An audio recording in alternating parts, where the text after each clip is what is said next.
नमस्कार। Law of attraction and युग निर्माण परिवार में आप सभी का स्वागत है। क्या अध्यात्म से धन भी मिलता है? क्या अध्यात्म से सांसारिक आवश्यकताओं की पूर्ति भी होती है, या सिर्फ अध्यात्म स्वयं को जान लेने का मार्ग है, ईश्वर प्राप्ति का मार्ग है?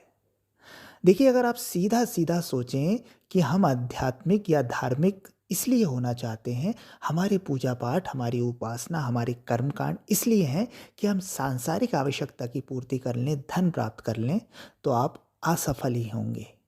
अगर आपका अध्यात्म या आपका धर्म आपको धन को साध्य बनाना सिखाता है, तो ऐसा अध्यात्म, ऐसा धर्म, ऐसी पूजा पद्धति व्यर्थ है। धनी हो जाना, वैभवशाली हो जाना, ऐश्वर्यशाली हो जाना, सांसारिक आवश्यकताओं की भी पूर्ति होते चले जाना, ये आध्यात्मिकता का परिणाम है। ये आध्यात्मिक व्यक्ति को अनायास ही मिलते चले जाते हैं। ये मांगना नहीं पड़ता।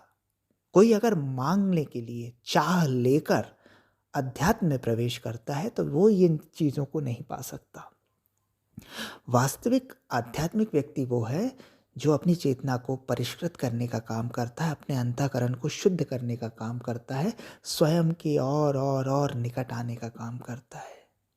और जब वो ऐसा करता है, तो उसके आध्यात्मिक के साथ साथ सांसारिक सफलताओं के मार्ग भी खुलते जाते हैं। उसे फिर कोई कमी नहीं रह जाती, चाहे वो धन की हो, चाहे रिश्तों की हो, संपत्तियों की हो, पद की हो, प्रतिष्ठा की हो, जो भी आप उसे नाम दे दे, कमी नहीं रह जाती। लेकिन उसकी मांग नहीं रह जाती, इसलिए कमी नहीं रह जाती। लेकिन कोई मांग के हिसाब से आए कि वो बाबा जी ने बता दिया था, ये वाली पत्ती चढ़ा देने से ऐसा हो जाएगा, ये वाला तेल चढ़ा देने से ये हो जाएगा, इस दिन ये कर लेने से छप्पर फाड़ के दौलत मिल जाएगी, करोड़पति अरबपति बन जाएंगे। तो इन बहकावों में आकर आप अध्यात्म या धर्म में प्रवेश मत कीजिएगा। कोई अनुष्ठान पूजा पाठ मत कीजिएगा, आपको सफलता नहीं मिलेगी। ईश्वर को रिश्वत नहीं दी जा सकती, उसे चापलूसी पसंद नहीं है। वो देखेगा कि आप क्या हैं, आप क्या कर रहे हैं ये नहीं देखेगा। नहीं नहीं, करने के लिए दुनिया देखती है क्या किया जा रहा है, पर करने के पीछे क्या भाव है ये परमात्मा देखता है। तो इन चीज़ों में मत उलझ जाना कि हमारी कोई क्रिया हमको बहुत धनी बना देगी, भाग्यशाली बना देगी, वैभवशाली या ऐश्वर्यशाली बना देगी। नहीं बनाएगी। आप क्या हैं, इस आधार पे आप चीज़ों को, पद को, प्रतिष्ठा को, अध्यात्म को, जो भी आप कहें, उसे आकर्षित कर पाएंगे। आध्यात्मिक व्यक्ति की, सच में जो अध्यात्म जिसके जीवन में उतरा है, उसके जीवन में आध्यात्मिकता के अवसर तो आएंगे ही। अध्यात्म में तो वो प्रगति करेगा ही, लेकिन उसका सांसारिक विकास भी अवरुद्ध नहीं हो जाएगा। सांसारिकता भी उसकी बनी रहेगी, लेकिन वो अनासक्त रहेगा। ऐसा नहीं कि करोड़ों अरबों रुपए लेके वो भोग विलास में लग गया। उसके पास धन पहुंचेगा तो भी वो उसका सदुपयोग करेगा। वो अपरिग्रही रहेगा। जो ज़रूरी है उसका प्रयोग कर लिया, बाकी को जन कल्याण में लगा दिया, लोक कल्याण में लगा दिया। क्योंकि आध्यात्मिक व्यक्ति का विवेक विकसित हो जाता है, अच्छे बुरे की समझ आ जाती है।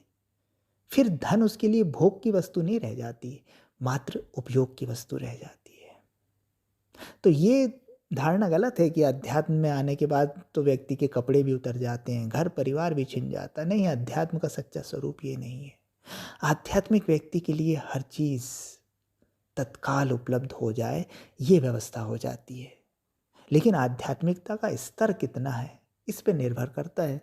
अब कोई माला कर रहा है, 10-5 मिनट पूजा कर लिए, तिलक लगा के घूम रहे हैं, थोड़ा बहुत भगवान का नाम ले दिया, लेकिन अपना कोई सुधार नहीं किया, अपने पापों से उसने अपनी दूरी नहीं बनाई है, अपने मन पर उसने काम नहीं किया है, तो उसके लिए कोई आध्यात्मिकता में कोई उन्नति नहीं है, ना उसके लिए कोई सांसारिकता में उन्नति है। वो भटकते रहेगा। जैसे आजकल बाबा जी लोग कुछ बता देते हैं कि ये कर लीजिए, बाकी कुछ करना नहीं है, इतना कर लो, बाकी तो तुम करोड़पति हो जाओगे, ये हो जाएगा, वो हो जाएगा, ये कर लो, ये ग्रह शांत कर लो, वो हो जाएगा। इतना छोटा अगर सौदा होता, इतनी छोटी सोच का अगर भगवान होता ना, तो शायद उससे बड़ा भ्रष्टाचारी दुनिया में कोई नहीं होता।